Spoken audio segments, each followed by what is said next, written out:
আসসালামু আলাইকুম রহমতুল্লাহ। যাদের ঘরে স্ত্রী আছে, মা আছে, বোন আছে অথবা কোনো কন্যা সন্তান আছে, তাদের জন্য এই ভিডিওটি। সেই সাথে প্রত্যেকটা নারী যাদের উপরে সলাত ফরজ হয়েছে, এরকম প্রত্যেকটা নারীর জন্য আমার এই ভিডিওটি। সোশ্যাল মিডিয়ায় যে সমস্ত বোনেরা কাজ করেন, তাদের প্রত্যেকের প্রতি আমার রিকোয়েস্ট থাকবে, আমার এই ভিডিওটি দেখে যদি মনে করেন যে আপনি ভালো একটা জিনিস দেখেছেন, তাহলে আপনার অন্য অন্য বোন যারা আছে তাদের কাছে শেয়ার করে এটা তাদেরকে জানার সুযোগ করে দিবেন। সেই সাথে যদি আপনি ভালো কিছু শিখে থাকেন, যদি মনে করেন যে ভিডিওটি আপনার জন্য কল্যাণকর, আপনি আমল করবেন। সেই সাথে আপনার নিজের পরিবারে যদি সলাৎ উপযুক্ত হয়েছে এমন কোনো কন্যা সন্তান থেকে থাকে, তাকে এগুলো শিক্ষা দিবেন। সলাৎ আদায় করা অত্যন্ত কঠিন একটা কাজ।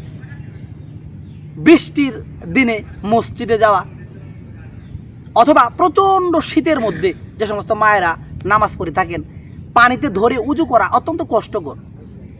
এবং যারা জানেন যে সলাতের বিধান অত্যন্ত কঠিন, সলাৎ না পড়লে উপায় নাই, তারাও কিন্তু অনেক কষ্ট করে, অসুস্থ থাকা অবস্থা অনেক কষ্ট করে সলাৎ পড়েন।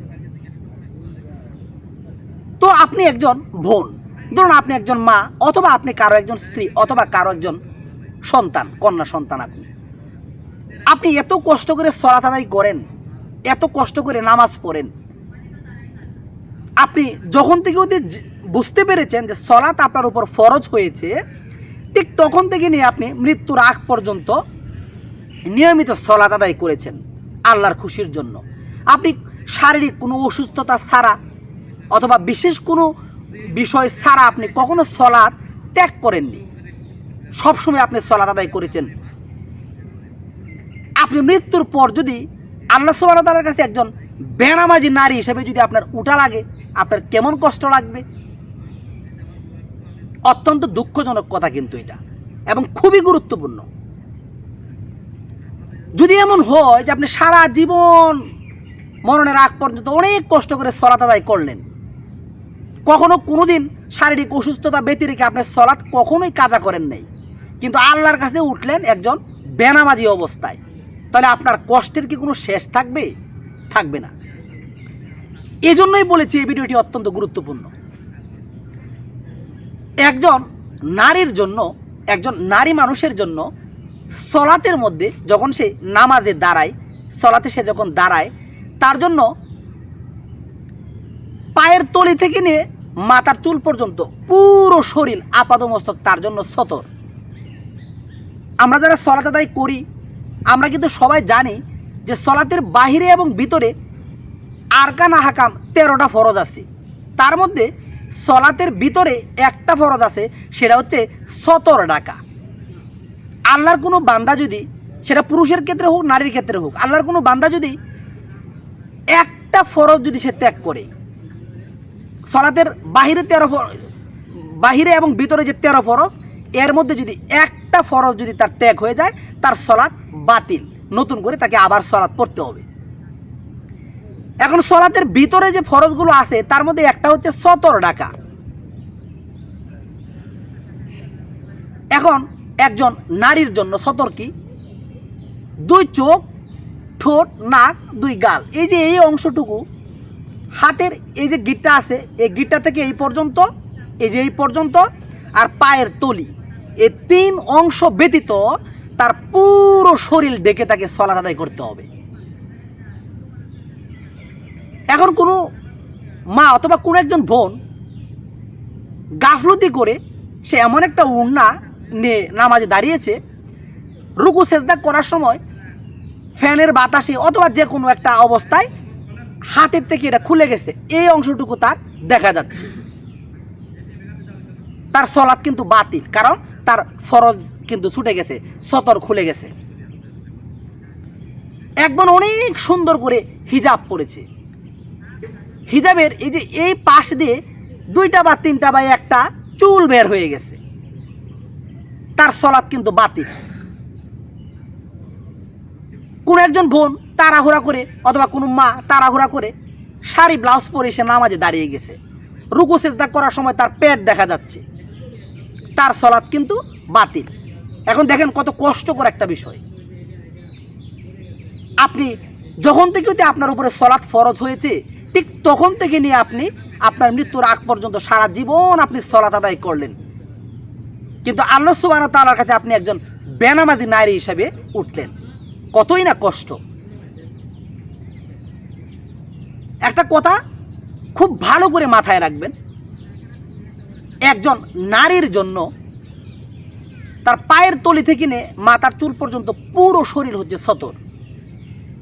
সে যখন সলাতে দাঁড়ায়, নামাজে যখন সে দাঁড়ায়, তখন শুধুমাত্র তার এই মুখমণ্ডল, দুই হাতের কবজি পর্যন্ত এবং পায়ের তলা, এই তিনটা জায়গা ব্যতীত কোনো অবস্থাতে কোনো ক্রমে তার আর অন্য কোনো অঙ্গ প্রত্যঙ্গ দেখা যাবে না।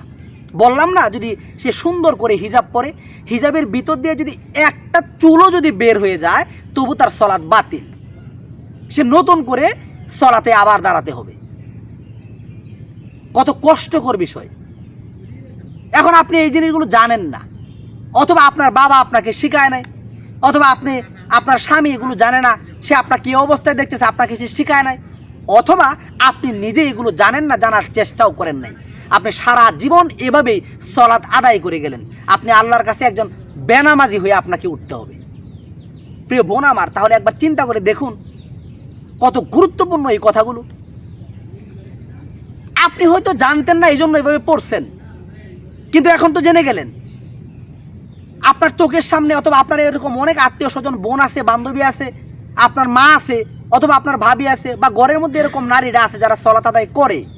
আপনি এটা দেখেন যে নামাজের মধ্যে দাঁড়াইলে ডেনা দেখা যায়, হাত দেখা যায়, হ্যাঁ, এই ঘাড় দেখা যাচ্ছে, পেট দেখা যাচ্ছে, কোনোই দেখা যাচ্ছে। এগুলো সলাৎ বাতিল, তার নামাজ হবে না।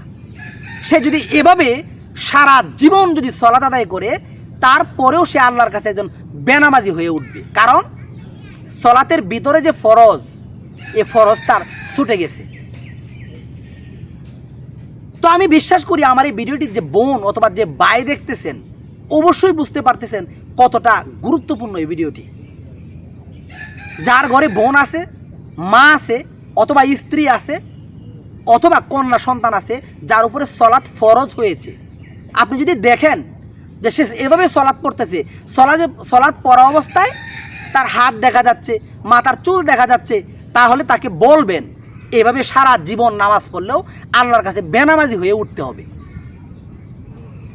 আর যে বোন দেখতেছেন ভিডিওটি, আপনি তো বুঝতেই পারতেছেন আপনাকে কতটুকু গুরুত্বপূর্ণ এই তথ্য আমি আপনাকে দিলাম। তো যারা এই ভিডিওটি দেখতেছেন, যে বোন অথবা যে ভাই দেখতেছেন, প্রচুর পরিমাণে শেয়ার করবেন, যেন যে সমস্ত মা, বোন এবং কলিজার টুকরা সন্তানেরা সলাতে দাঁড়ায় সময় হয়তো জানে না, অথবা গাফলতি করে দাঁড়ায়, সলাতের এই কাজগুলো তারা করে বসে, এইগুলো তারা পালন করে না, তাদেরকে শিক্ষা দিবেন, তাদেরকে বুঝিয়ে দিবেন। আমি আবারও বলি, অত্যন্ত দুঃখের সাথে বলছি, যারা গাফলতি করে সলাতের মাধ্যমে এই কাজগুলো করেন, মাথার এদিকে চুল বের হয়ে যাচ্ছে, এই কোনি দেখা যাচ্ছে, হাত দেখা যাচ্ছে, শাড়ি ব্লাউজ পরে সলাতে দাঁড়িয়ে গেছেন, একটু পেট দেখা যাচ্ছে, রুকু সেজদা করার সময় আপনি এভাবে যদি আপনার মৃত্যুর আগ পর্যন্ত সারা জীবনও যদি আপনি সলাত আদায় করেন, আল্লাহর কাছে আপনি বেনামাজি হয়ে উঠবেন। এটাই সত্য। কারণ আপনি সলাতের মধ্যে যে সবচেয়ে গুরুত্বপূর্ণ যে বিধান, আপনার সতর, আপনি সেই সতরটা নষ্ট করে ফেলেছেন। তো আমি আশা করি আমার এই কথাগুলো বুঝতে পেরেছেন।